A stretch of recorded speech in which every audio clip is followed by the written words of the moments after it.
السلام عليكم. الحمد لله رب العالمين. اللهم صل وسلم على محمد وعلى آل محمد. اللهم فقهنا في الدين وعلمنا تأويله واهدنا إلى سواء السبيل. اللهم وفقنا لما تحب وترضى واجعل آخرتنا خيرا ونورا.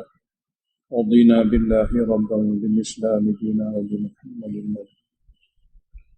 أعوذ بالله من الشيطان الرجيم.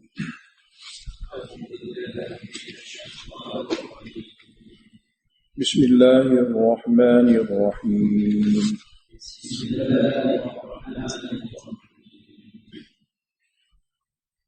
ألف لام ميم.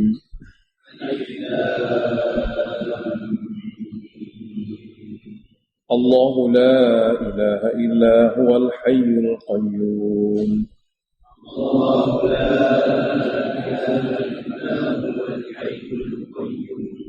نزل عليك الكتاب بالحق مصدقا لما بين يديه وأنزل التوراة والإنجيل. نزل عليك الكتاب بالحق مصدقا لما بين يديه وأنزل التوراة والإنجيل من قبل هدى للناس وأنزل الفرقان.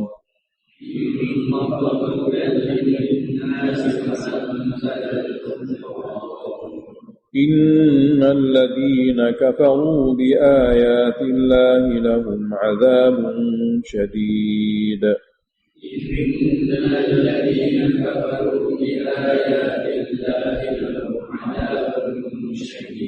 والله عزيز ذو انتقام.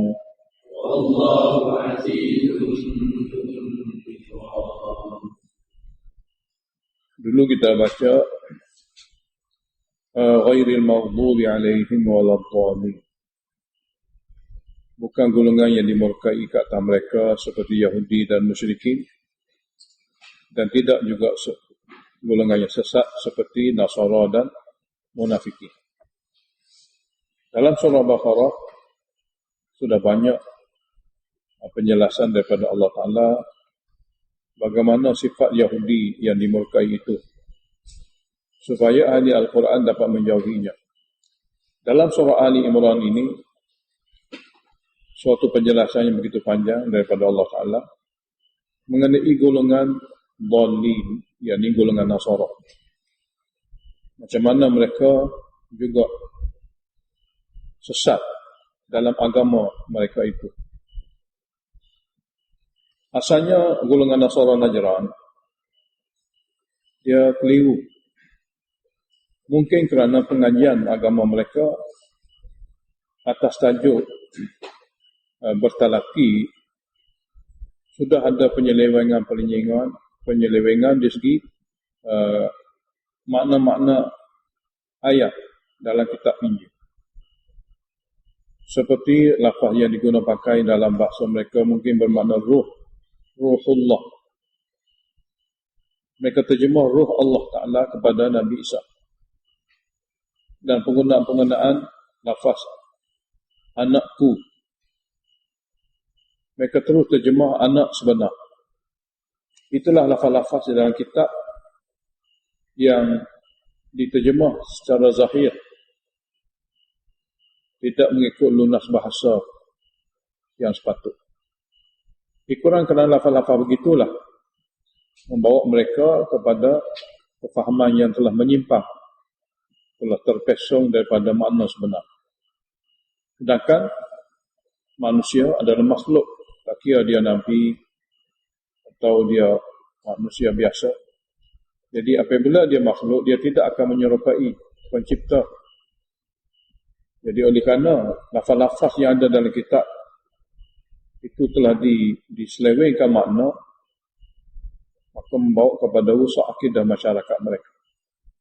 Sehingga daripada makna-makna itulah yang keliru, pada makna itulah menyebabkan mereka daripada memuja Allah dan menyeru kepada Allah sahaja, kepada menyeru selain pada Allah, kepada Nabi, kepada wali seperti Maryam, atau kepada para malaikat dan sebagainya.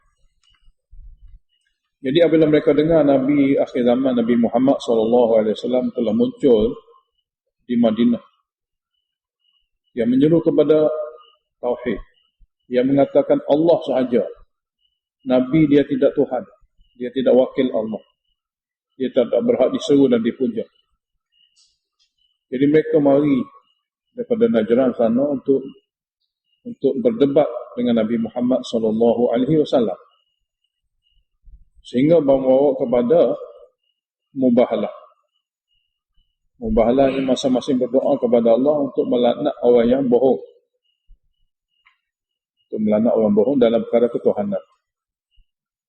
Jadi apabila tajuk mubahalah itu berlaku, mereka lari, mereka tak bersedia untuk membahalah, kerana setelah bermuzakarah dan dibaca kepada mereka ayat-ayat surah Al-Imran, memang jelas daripada ayat ini Nabi adalah pilihan Allah, tapi dia tidak ilah. Memang silap dan menyimpanglah orang telah terjemah Nabi sebagai ilah. Dia tidak ilah, ilah hanya Maha Esa, Allah Subhanahu wa Ta'ala. Jadi kebanyakan mukadimah surah ini dituju kepada jawapan kepada kekeliruan Nasara, orang beragama tapi keliru di segi lafaz-lafaz ayat. Dan akidah ini juga boleh menyebabkan keliru kepada umat Islam akhir zaman apabila dia tidak bertalaki daripada guru, hingga daripada lafaz-lafaz yang mutasyabihat, yang samar itu dibawa kepada takwil jauh hingga kepada kufur pada Allah. Jadi dalam Al-Quran juga ada jenis-jenis ayat yang dikira samar maknanya. Jadi untuk menterjemah ayat yang samar akan diguna ayat-ayat yang jelas, yang namanya muhkamat. Kalau tidak mengikut kaedah ini akan jadi seperti Nasara. Akan jadi seperti Nasara. Cuma dalam Al-Quran Allah Ta'ala telah zahirkan sebuah kitab yang tiada padanya bentuk ayat-ayat yang begitu keliru. Tidak seperti Injil. Itu Allah Ta'ala tidak menyebut kepada Nabi seperti mana dalam Injil, anakku. Allah sebut kepada dalam Al-Quran, wahai Nabi Muhammad, wahai Nabi. Supaya tidak ada sebarang kekeliruan bagi umat akhir zaman tentang perbezaan di antara Nabi dengan Tuhan dia. Jadi oleh kerana kalimah-kalimah sebegini, kalau tidak diterima pengajian dengan cara bertalaki melalui guru, menyebabkan syaitan akan masuk dalam dia, akan ajar kepada dia, bisikan kepada dia, hingga kalimah-kalimah yang sama diterjemah kepada makna yang rusak. Dan rusak atas akidah ini menyebabkan manusia itu jauh dan kufur kepada Allah. Jadi oleh kerana itulah surah ini berkisah mengenai jawapan kepada kesamaran daripada rombongan Nasara. Perkara kedua, dalam surah Ali Imran sebagai pengulangan bagi surah Al-Baqarah. Di sudut tauhidnya diulangi, di sudut risalah kerasulan Nabi akhir zaman juga diulangi, di sudut jihad juga diulangi. Cuma dalam surah Ali Imran berbentuk kebanyakannya menjawab kesamaran di segi tauhid. Ayat-ayat yang jenis menjawab kesamaran tentang tauhid, menjawab kesamaran tentang kerasulan Nabi akhir zaman Nabi Muhammad SAW, dan menjawab kesamaran tentang tujuan jihad, maksud jihad, dan perkara-perkara yang berlaku dalam jihad. Mana seperti menampak tajuk besar dalam surah Al-Baqarah, tauhid, risalah, jihad dan juga infak. Begitu juga dalam surah Ali Imran diulangi. Bukan yang sama. Cuma ada sikit perbezaan, iaitu dalam surah Ali Imran berbentuk jawapan-jawapan kepada sebarang kesamaran mengenai tauhid, risalah dan juga jihad. Bismillahirrahmanirrahim. Alif Lam Mim. Allah lebih tahu maknanya. Allahu la ilaha illa hu. Allah lah, tidak ada ilah melainkan dia.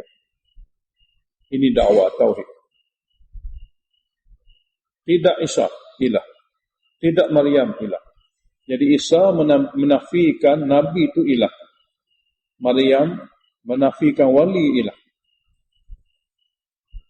Jadi golongan Nasara ada di antara mereka menjadikan Nabi Isa sebagai ilah, bukan sebagai Allah, sebagai ilah.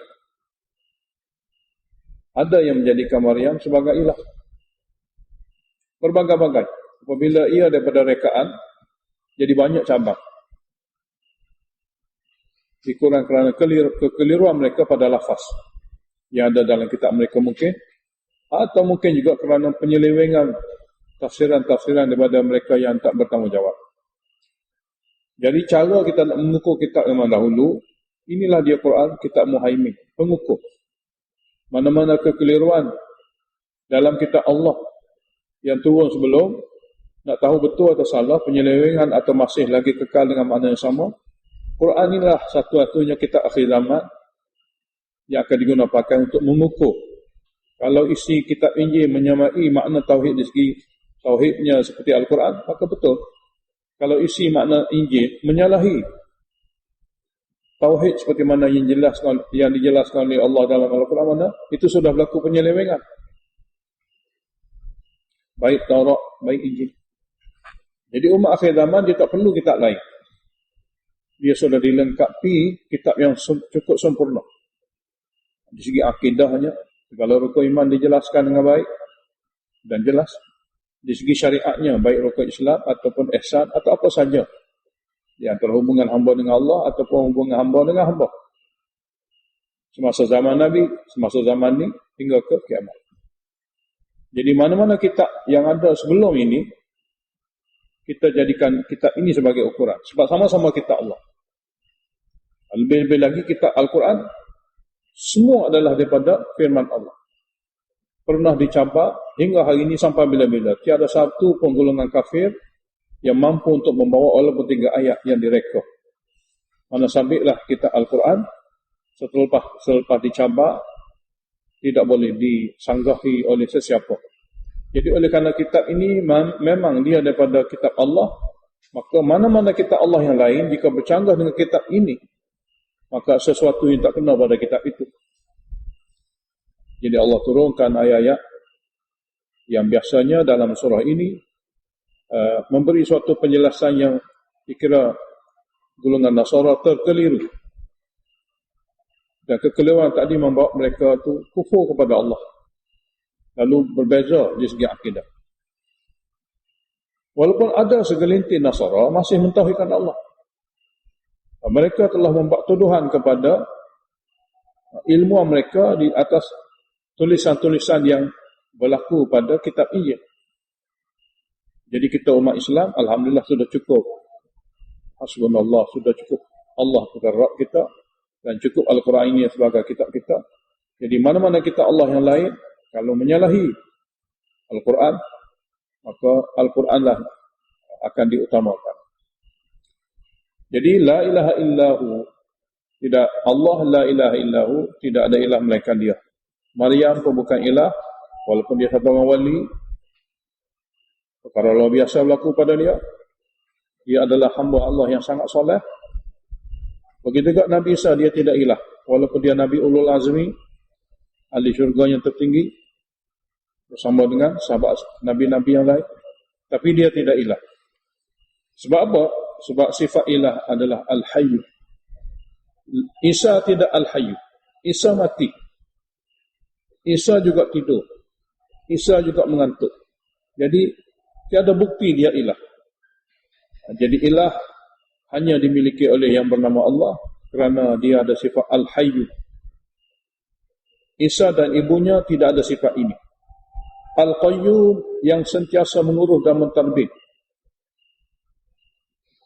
Yang sentiasa mengurus dan mentadbir. Dan ibunya Nabi Isa sendiri tiada sifat ini. Maka tiada padanya sifat ilah. Allah Ta'ala itulah nazzala alaikal kitaba bil haqq, yang telah menurunkan kepada kamu secara sedikit demi sedikit najman kitab Al-Quran dengan sebenar. Dan kitab Al-Quran neraca musaddiqan, membenarkan isi kitab sebelum, baik yang bernama Taurat, baik yang bernama Injil. Jadi kita adalah suatu golongan makhluk akhir zaman, di kalangan umat Nabi akhir zaman, yang dibekalkan oleh Allah Ta'ala kitab musaddiq, kitab yang membenarkan kitab dahulu. Maknanya kitab dahulu ada daripada Allah Ta'ala yang bernama Injil, memang benar. Dulu kitab Allah Ta'ala ada yang bernama Taurat, memang benar. Jadi nak tahu macam mana isi kandungannya, Al-Quran lah sebagai neraca. Jadi musaddiqa, membenarkan lima baina yadayhi, kitab-kitab sebelum. Semua kitab sebelum. Wa anzalat Taurat wal Injil, dan Allah juga telah menurunkan sekaligus jumlatan wahidatan, kitab Taurat dahulu dan kemudian kitab Injil. Min qablu, yakni sebelum Al-Quran. Makna kita terima. Allah Ta'ala beritahu dalam Quran kita, dia ada nama Taurat. Dia turun sekaligus. Ada juga nama Injil selepas itu, turun juga sekaligus. Tapi Al-Quran nazzala, dia turun sikit-sikit selama 23 tahun. Semua kita ini hudan, ada dalamnya ilmu petunjuk linnas, untuk seluruh manusia. Wa anzalal furqan, dan Allah juga telah menurunkan kitab-kitab yang membezakan di antara hak dan batil. Suatu terjemahan anzalal furqan yang mana Allah menurunkan juga mukjizat. Sebab mukjizat adalah membezakan di antara nabi yang benar ataupun bohong. Ayat seterusnya sebagai takhwif ukhrawi, yakni setelah hujah-hujah seperti ini diberitahu oleh Allah Ta'ala, dan memang jelaslah Allah ilaha illahu ilahul haq, lain pada itu tidak ilah, lain pada itu adalah makhluk, lain pada itu tidak memiliki kuasa, tidak memiliki ilmu yang sempurna, dan mereka walaupun memiliki darjah kesalihan yang tinggi, tapi tidaklah sampai ke tahap menjadi ilah. Tapi jika perkara ini tak boleh diterima, mengingkari bukti-bukti daripada ayat Allah, dalam ayat innal ladina kafaru sebagai takhwif ukhrawi, innal ladina kafaru bi ayatillah, bahawa mereka yang mengingkari dalil-dalil ketauhidan ini, lahum azabun syadid, bagi mereka itu azab yang sangat berat. Wallahu aziz, dan Allah Maha Perkasa, yakni dia ada kemampuan untuk menghukum sesiapa saja yang tidak boleh dihalangi. Dzuntiqam, memang dia akan menghukum, dia ada kuasa untuk menghukum. Dzuntiqam, dia memang menghukum. Kemudian Allah Ta'ala beritahu sebagai dalil akli lagi, inna Allah, sesungguhnya Allah Ta'ala itu yang merupakan ilahul haq, ilah yang sebenar, la yakhfa alaihi syai'un, tidak tersembunyi pada Allah Ta'ala sesuatu pun pada bumi ini, manakala Nabi Isa dan ibunya tidak sedemikian. Wala fis sama', dan Allah Ta'ala tidak tersembunyi sesuatu pun di langit, manakala Nabi Isa dan ibunya tidak sebegitu. Huwallazi yusawwirukum, dialah yang membentuk kamu fil arham, di dalam rahim-rahim ibu kamu, kaifa yasha', bagaimana yang dia kehendaki bentuk itu. Tapi tidak ada kuasa seperti itu baik Nabi Isa baik ibunya. Oleh kerana itu la ilaha illahu, tidak ada ilah melainkan dia, Al-Aziz, Maha Perkasa, Al-Hakim, Maha Bijaksana. Dalam kitab Tafsirul Ma'ni tentang Nabi Isa disebut Ruhullah, tentang Nabi Isa disebut Kalimatullah, ada sebagainya.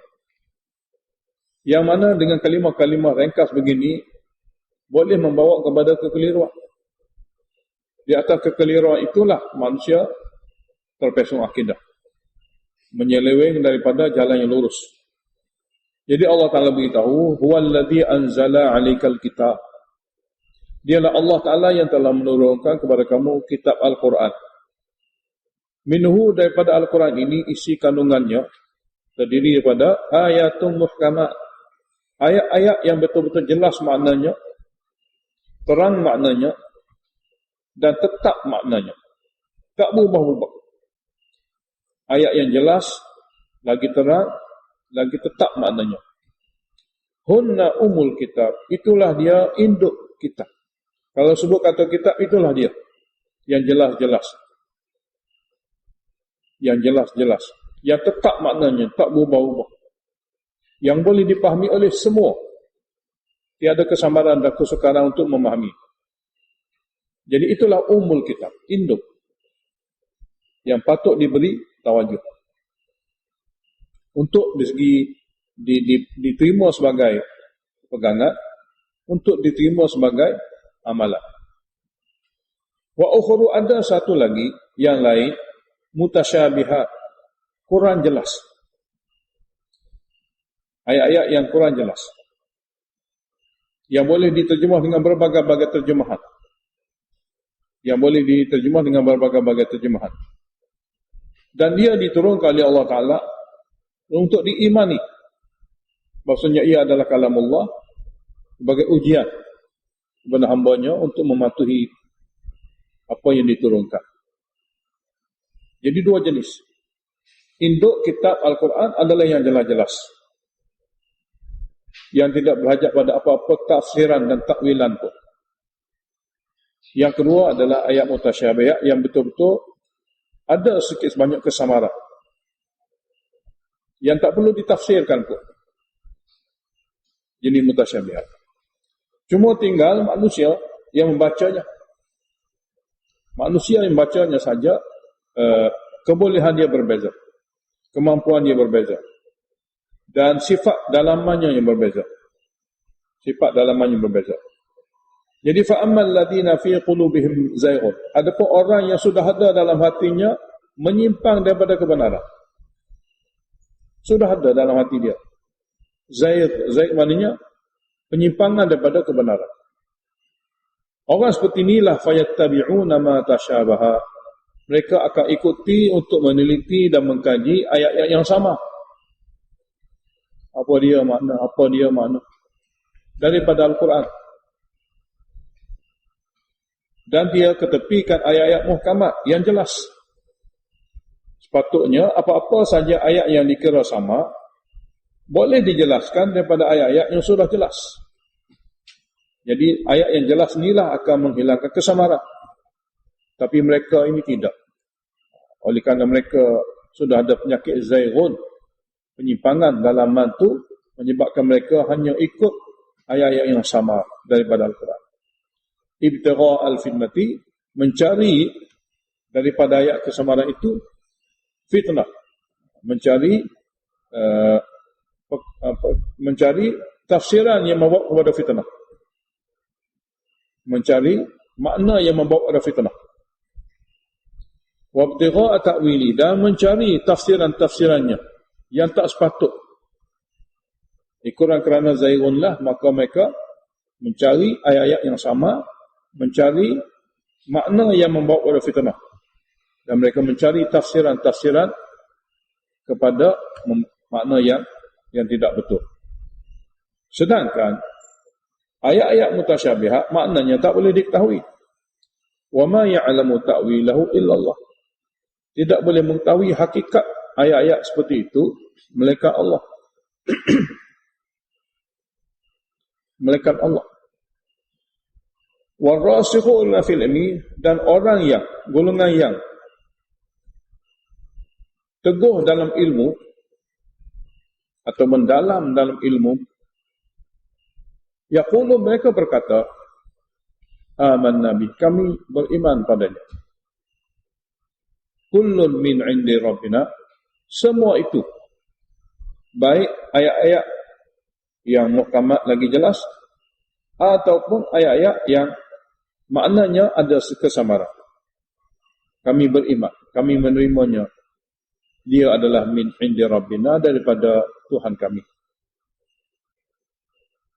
Untuk beramal, untuk dijadikan pegangan sebagai akidah, untuk melakukan taat, sudah ada ayat muhkamat. Begitu banyak, lagi jelas. Manakala ayat-ayat yang ada kesamaran padanya, kami beriman ia daripada Allah. Ia daripada Allah. Wa ma yadzakkaru illa ulul albab. Tidak dapat ambil pengajaran kepada jenis ayat-ayat mutasyabihat dengan ayat-ayat muhkamat kecuali ulul albab, mereka yang ada akal lagi waras berfikir. Mereka itu berdoa, Rabbana wahai Tuhan kami. Mana ahli ilmu dia payah usah. Yang duduk takwil ni adalah golongan yang jahil. Orang berilmu, dia mengaji semua. Dia dapat bezakan induk agama daripada ayat-ayat muhkamah. Dia jelas. Rukun iman jelas, rukun Islam jelas. Untuk melakukannya, dijelaskan oleh Allah Ta'ala. Apa-apa yang dikira perlu, dijelaskan oleh Allah Ta'ala. Seandainya ada lagi perkara-perkara yang mungkin perlu dijelaskan, maka Nabi akan menjelaskannya. Jadi ahli ilmu dia sudah ada cara tentang ayat-ayat Allah. Jadi mereka ini yang diberi kepadanya oleh Allah Ta'ala rasikh, rusuh, maknanya kemantapan tentang ilmu. Dia berdoa, Rabbana wahai Tuhan kami, la tuzigh qulubana. Jangan pula kamu pesongkan hati kami. Ba'da idh hadaitana, setelah engkau bagi hidayah pada kami. Mana setelah dipelajari segala-gala ilmu daripada kitab yang suci, yang kebanyakannya ayat muhkamat, sedikit dan segelintir saja ayat mutasyabihat, kami telah dapat hidayah daripada ayat tersebut. Cuma doa juga kepada Allah, janganlah pesong pula hati-hati kami setelah engkau bagi hidayah kepada kami. Dan wahab lana, kurniakanlah kepada kami daripada sisi engkau rahmat yang istimewa, yang menyebabkan kami bertambah yakin, bukan kami bertambah keliru. Kami bertambah tenang, bukan bertambah gelisah. Jadi bagilah kepada kami, kurnialah kepada kami di samping ilmu-ilmu yang jelas ini, bagi juga kepada kami rahmat yang khas, yang istimewa, yang menambahkan kepada kami keyakinan, yang menambah kepada kami ketenteraman. Innaka antal wahhab, engkaulah yang maha menganugerah. Man, engkaulah yang berhak, ada kemampuan untuk menganugerahkan sifat-sifat yang istimewa seperti itu. Kemudian mereka ini ialah ahli akhirat. Orang yang mantap ilmu, memiliki kemahiran dalam ilmu kitab, di antara sifatnya ialah yakin akhirat. Jadi Allah beritahu, golongan itu berdoa, golongan rasikhuna fil ilmi berdoa, Rabbana wahai Tuhan kami, innaka jami'un nas, engkaulah yang akan menghimpun seluruh manusia liyaumin, untuk suatu hari, pada suatu hari la raiba fihi, yang tidak ada syak padanya akan berlaku, itu hari kiamat. Innallaha la yukhliful mi'ad, sesungguhnya Allah tidak mengkiri janjinya untuk menghimpun dan menghidupkan semula di pada mahsyar dan diberi keputusan. Orang engkar tetap engkar. Dia engkar kerana ditipu oleh kehidupan dunia, oleh harta benda, oleh pemilikan pengaruh, oleh pengikut, lebih lagi oleh anak-anak mereka. Allah Ta'ala beritahu, ikuran daripada perkara-perkara itulah menyebabkan dia menjauhi ilmu wahyu, tidak dapat memahami dengan baik dan beramal dengan cara yang tidak betul. Jadi Allah beritahu, innal ladzina kafaru, sesungguhnya golongan yang ingkar tauhid, lan tughni anhum, tidak boleh membantu dan menolong mereka amwaluhum, oleh segala harta yang mereka cari, wala auladum, dan tidak juga boleh menolong mereka oleh anak-anak pinak mereka walaupun ramai, minallahi syai'an, daripada keputusan azab Allah walaupun sedikit. Wa ulaika, orang seperti itu di akhirat nanti, hum waqudun nar, mereka adalah bahan bakar api neraka. Contoh takhwif duniawi, contoh dia sini muqaddar masaluhum ataupun da'buhum. Da'bu dengan mana keadaan? Da'buhum, keadaan mereka yang engkar pada zaman ini, dia tak akan lari melebihi apa yang berlaku pada zaman dahulu. Ini da'buhum, keadaan-keadaan mereka yang engkar pada hari ini, yang di semasa ayat ini turun, orang Mekah atau orang selepasnya. Jadi da'buhum kada' bi ahli Fir'aun, keadaan mereka yang terpesong akidah, keadaan mereka yang mengingkari ayat, dia tak ubah seperti mana keadaan Fir'aun. Fir'aun dia ada kuasa, dia ada keluarga, dia ada kaki tangan yang ramai. Ada segala-gala di segi duniawi. Kada bi ali Fir'aun, seperti mana Fir'aun dan golongannya. Walladzina min qablihim, dan orang-orang lain pun sebelum Fir'aun, kadzabu bi ayatina, ikuran kerana suasana hidup mereka dan pemilikan mereka, mereka mendustakan ayat-ayat tauhid kami. Lalu syiriklah mereka. Mendustakan ayat-ayat syariat kami, lalu mereka melenggarinya. Akhirnya fa'akhadhahumullah, Allah Ta'ala hukum mereka bidhunubihim, dengan sebab dosa-dosa mereka itu. Wallahu syadidul iqab, dan Allah Ta'ala hukumannya sangat berat.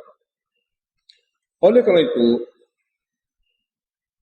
beritahu kepada mereka, azab bukan hanya akan berlaku di akhirat, tetapi boleh jadi akan menimpa mereka semasa dunia ini lagi. Jadi qul, katalah kepada mereka, lilladzina kafaru, mereka mana? Mereka yang ingkar tauhid. Satughlabun, kamu pasti akan dikalahkan.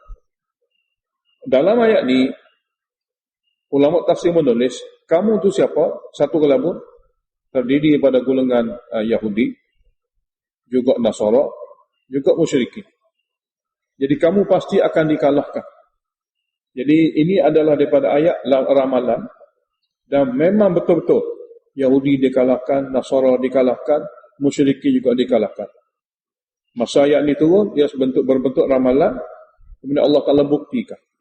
Jadi beritahu kepada orang ingkar daripada kalangan Yahudi yang degil, kalangan Nasara yang degil, kalangan musyrikin, satughlabun, kamu pasti suatu hari kelak akan dikalahkan. Wa tuhsyaruna ila jahannam, dan kamu akan dikumpulkan setelah mati ke semua kamu itu dengan nama kufur dalam neraka jahannam. Dengan nama kufur, semua berada dalam neraka jahannam kekal. Walaupun nama kumpulan bermacam-macam, tapi atas dasar nama kufur, nama syirik, nama ingkar, semua akan diletak pada satu tempat, neraka jahannam. Wa bi'sal mihadu, dan seburuk-buruk tempat kembalian neraka jahannam. Contoh satughlabun, qad kana lakum ayatun, sesungguhnya ada bagi kamu suatu alamat, lagi bukti yang jelas bahwasanya kamu ni akan dihancurkan fi fi'ataini taqata, pada dua kumpulan yang bertemu di medan, iaitu di medan Badar. Dua kumpulan yang bertemu di dalam pertempuran di medan Badar, jauh daripada Mekah, jauh daripada Madinah. Fi'atun tuqatilu fi sabilillah, satu kumpulan berperang atas tajuk fi sabilillah. Wa ukhra, satu kumpulan lain pula, kafiratun ingkar, yarawnahum mitlain. Ini dua terjemah. Kumpulan ingkar melihat orang Islam dua kali ganda, sedangkan dia tidak begitu. Kumpulan ingkar melihat orang Islam dua kali ganda, sedangkan orang Islam 313, mereka 1000. Allah bagi kekuatan kepada orang Islam dengan cara diperlihatkan kepada orang kafir ganda-gandanya orang Islam. Setengah ulama tafsir kata kerana mereka melihat juga malaikat yang muncul menjelma sebagai tentera. Jadi dia tengok orang Islam dua kali ganda, seperti 2000. Satu terjemahan. Satu terjemahan lain, yarawnahum mitlain, orang Islam melihat orang kafir dua kali ganda sahaja, sedangkan mereka 3 kali ganda. Orang Islam 313, orang kafir 1000. 300 maknanya 3 kali ganda. Tapi Allah perlihatkan kepada orang Islam, orang kafir itu bukan 3 kali ganda, mithlaihim, 2 kali ganda saja mereka itu. Tidak hebat sangat. Ra'yal ain, hanya di segi mata, penglihatan mata. Hakikatnya tidak begitu. Jadi Allah memperlihatkan kepada mereka semua ini untuk supaya mereka bersemangat melawan. Wallahu yu'ayyidu bi nasrihi man yasha, dan Allah Ta'ala memberi bantuan dengan bantuan pertolongannya kepada siapa-siapa yang dia kehendaki. Inna fi dzalika la'ibrah, sesungguhnya pada yang demikian itu suatu pengajaran di ulil absar, bagi orang yang berfikir. Bagi orang berfikir. Ayat seterusnya, soalan, kenapakah golongan yang ramai, majoriti pada masa itu, golongan musyrikin, tidak boleh menerima ayat-ayat Allah? Sebabnya ayat inilah. Ayat ke-14. Zuyyina linnas, dihiasi kepada hampir seluruh manusia, hubbus syahwat, kasih dan cinta kepada perkara-perkara yang memuaskan hawa nafsu. Sini syahwat dengan makna mustahayat. Disebut syahwat atas dasar mubalaghatan. Jadi manusia dihiasi kasih dan cinta kepada benda-benda yang dapat memuaskan hawa nafsu. Yang terdiri minan nisa, daripada golongan wanitanya, wal banin, anak pinaknya, wal qanatir, harta bendanya yang banyak, al muqantarati, yang berlimpah ruah, minad dhahabi, harta yang banyak itu daripada emas, wal fiddati, dan perak, wal khailil musawwamah, dan daripada kuda-kuda yang terpilih dan terbaik, wal an'am, dan binatang-binatang dan ternak yang banyak, wal harthi, dan kebun dan juga ladang untuk tanaman mereka. Inilah perkara yang menyebab mereka tidak dapat menerima bukti dan dalil tauhid. Allah Ta'ala kata, "Dzalika", jadi demikian itu memang mata'ul hayatid dunya, kesenangan, keseronokan untuk kehidupan dunia. Untuk kehidupan dunia. Wallah, dan Allah Ta'ala, indahu, di sisinya, husnul ma'ab, tempat kembali yang sangat-sangat indah, yang sangat-sangat baik. Jadi orang yang mempercayai kitab Allah, yang meyakini ayat-ayat Allah, maksud perjuangannya ialah untuk kembali menghadap Allah dan menerima balasan Allah yang terbaik. Qul, katalah kepada mereka, ayat ini ada tarhib kepada akhirat. Untuk perkara duniawi, tidak perlu banyak tarhib. Semua sebab dalil itu depan mata. Untuk perkara duniawi tidak perlu banyak tarhib. Dengan tanpa tarhib pun mereka sudah terpengaruh, terpesona. Dan dengan sebab itu mereka mengingkari berita-berita wahyu yang menjelaskan kepada mereka perkara ketuhanan, ke perkara keakhiratan. Jadi kepada orang beriman, Allah Ta'ala adakan bentuk targhib. Qul, katalah kepada mereka, a'unabbi'ukum, sukakah, mahukah, nak khabarkan kepada kamu, sampaikan kepada kamu berita bi khairin min dzalika, yang lebih baik banyak daripada apa yang disebutkan tadi. Tapi bukan untuk semua yang nak. Lilladzina attaqau, kepada orang-orang yang boleh jaga daripada akidah syirik, boleh jaga daripada penerakaan di segi ketaatannya. Inda rabbihim, lebih baik di sisi Tuhan mereka kepada orang bertakwa ini, yang berupa jannatun, kebun-kebun yang luas lagi banyak, tajri min tahtihal anharu, yang mengalir di bawahnya sungai-sungai, khalidina fiha, akan kekal dalamnya apabila masuk, beserta wa azwajun, pasangan mereka, mutahharatun, yang suci, zahir dan akhlak, wa ridwanu minallah, dan keredaan daripada Allah. Wallahu basirun bil ibad, dan Allah Ta'ala maha melihat akan sekalian hamba.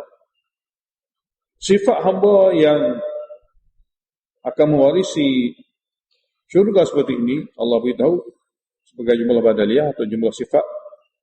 Alladzina yaqulu, itu orang yang selalu berdoa, berkata, Rabbana, wahai Tuhan kami, innana aman, berbekalkan dengan iman, bahwa kami telah beriman dalam mentauhidkan Engkau, maka faghfir lana dzunubana, maka ampunilah segala dosa-dosa kami, wa qina adzabannar, dan lindungilah kami daripada azab api neraka.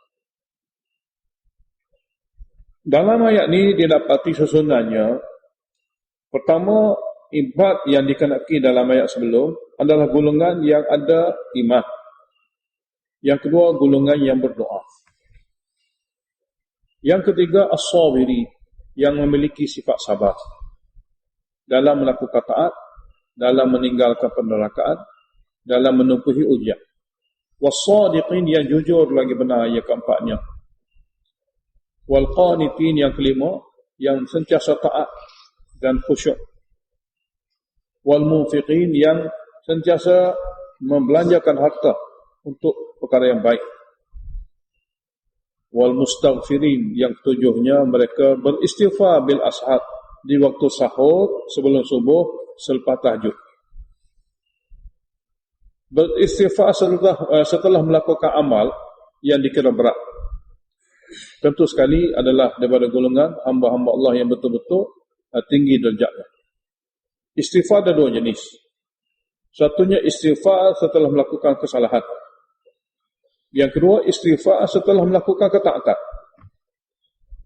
Seperti kita sembahyang, sebelum salam, Nabi kita SAW ajar istighfar. Istighfar dalam melakukan pada penghujung amalan taat. Jadi dalam amalan ibadat tidak ada sebesar sembahyang. Boleh sembahyang itu satu nikmat, tapi diajar juga oleh Nabi sebelum salam istighfar.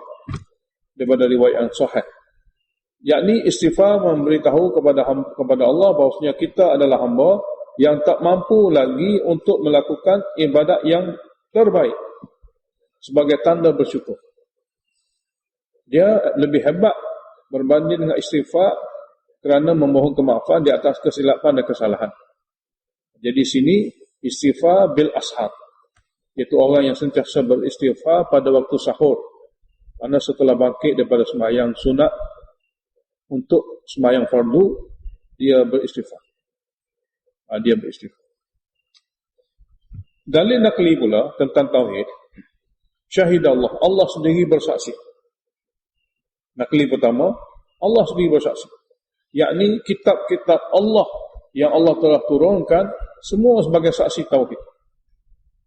Allah bersaksi dengan mana? Kitab-kitab Allah yang Allah telah turunkan semua bersaksi annahu la ilaha illahu, tidak ada ilah melainkan dia. Sebut kata kitab Allah, mana dia? Tunjuk. Dalam tu Allah beritahu annahu la ilaha illahu. Yang kedua, wal malaikatu, seluruh para malaikat juga bersaksi annahu la ilaha illahu. Yang ketiga, wa ulul ilmi, golongan manusia yang diberi ilmu wahyu juga bersaksi annahu la ilaha illahu. Di sini ada tiga dalil nakli. Syahid Allah, mana kitab-kitab Allah, malaikat Allah, dan ahli ilmu Allah.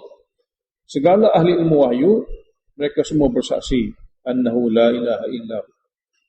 Jadi mana dalil-dalil yang mengatakan lain pada Allah juga boleh dibuat ilah? Tidak ada. Qa'iman bil qist. Qa'iman ini adalah hal bagi syahidah. Allah bersaksi, hal keadaan Allah Ta'ala sentiasa mengurus dan mentadbir hamba-Nya dengan adil. Hal keadaan Allah Ta'ala sentiasa mengurus dan menegakkan keadilan kepada hamba-Nya. La ilaha illahu. Kesimpulan dalil, tidak ada ilah melainkan dia. Al-Azizul Hakim, Maha perkasa lagi Maha bijaksana. Oleh kerana akidah tauhid begitu jelas, dan inilah dia agama. Inna ad-dina 'inda Allah al-Islam. Sesungguhnya agama yang makbul, yang sabit lagi benar di sisi Allah hanya satu, iaitu al-Islam. Kenapa berselisih juga? Orang lain tak boleh terima. Wa makhtalafa alladhina utul kitab. Tidak berselisih. Sebahagian mereka, sedikit di antara mereka boleh menerima tauhid. Cuma sebahagian besar ahlu kitab ni tak boleh terima. Jadi tidak berselisih golongan ahlu kitab illa min ba'di ma ja'ahumul ilmu, kecuali setelah datang kepada mereka dan sampai kepada mereka ilmu wahyu yang membuktikan mereka itu yang diturunkan sebagai bukti kepada mereka itu di atas kebenaran tauhid. Maknanya bukti-bukti daripada ilmu wahyu sampai kepada mereka dan jelas perkara itu. Mereka masih lagi berselisih. Kenapa?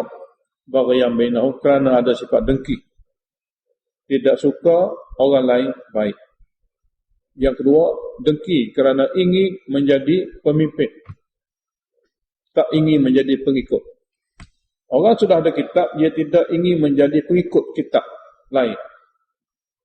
Yahudi dia tak ingin untuk menjadi pengikut Nabi Muhammad dengan kitab lain. Nasara dia tak ingin untuk menjadi pengikut kepada Nabi Muhammad yang diturunkan kerana kitab lain. Jadi itu dia panggil baghyat.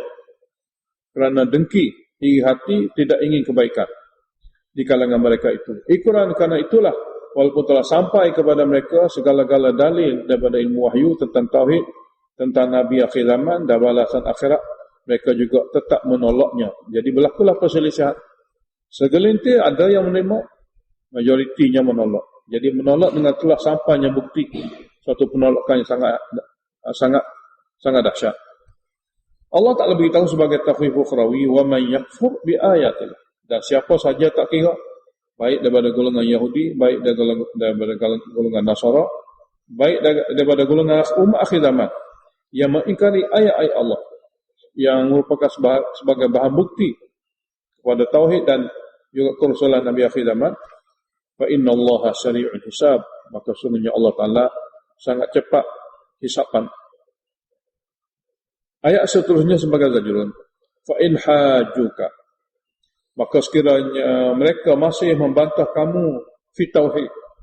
Tengok, fa in hajuka, setelah dalil-dalil dibaca, bukti-bukti dijelaskan, jika mereka masih lagi membantah engkau fi tauhid, daripada tafsir Ibnu Katsir, maka tidak ada jawapan lain. Kita sudah bagi bukti, bantah lagi, begini saja jawapan. Faqul, katalah kepada mereka, aslam, aku telah menerima tauhid. Aku telah serahkan diriku kepada Allah Ta'ala. Dan wamanittaba'ani, dan mana-mana pengikutku juga menyerahkan dirinya kepada Allah di dalam mentauhidkan Allah. Jadi kamu tak mahu terima, kamu nak bantah, kamu punya pasal, saya dan pengikut saya menerima tauhid. Fa in aslamu, sekiranya wa qul lil ladina utul kitab, dan berkatalah kamu wahai Muhammad kepada mereka golongan ahli kitab itu, dan juga kepada mereka musyrikin Mekah yang ummi, yang buta huruf itu, katalah pada mereka, sebab hujah-hujah telah dibaca, pendirian kita telah diberitahu. Jadi katalah pada mereka, baik ahli kitab Yahudi Nasara, baik musyrikin Mekah yang buta huruf, aslamtum, adakah kamu masuk Islam? Fa in aslamu, maka sekiranya mereka dapat masuk Islam, faqad ihtadaw, maka mereka juga terpimpin. Wa in tawallau, dan sekiranya mereka masih berpaling, fa innama 'alaikal balagh, maka sesungguhnya tanggungjawab kamu hanya menyampai, tidak lebih daripada itu. Wallahu basirun bil ibad, dan Allah Ta'ala Maha melihat akan sekalian hamba. Alhamdulillahirabbil alamin. Allahumma shalli wa sallim ala Muhammadin wa ala Muhammad. Allahumma waffiqna lima tuhibbu wa tarda, waj'al akhiratana khairan min al-ula, wadina billahi rabban bil islam dina, wa bi Muhammadin nabiyyan rasula. Allahumma anfa'na bima 'allamtana wa 'allimna ma yanfa'una wa zidna 'ilma. Alhamdulillahi ala kulli hal, wa na'udzu billahi min hali ahlina. اللهم اشرح صدورنا للإسلام، اللهم حبب إلينا الإيمان وزينه في قلوبنا وكره إلينا الكفر والفسوق والعصيان، اللهم اجعلنا من الراشدين.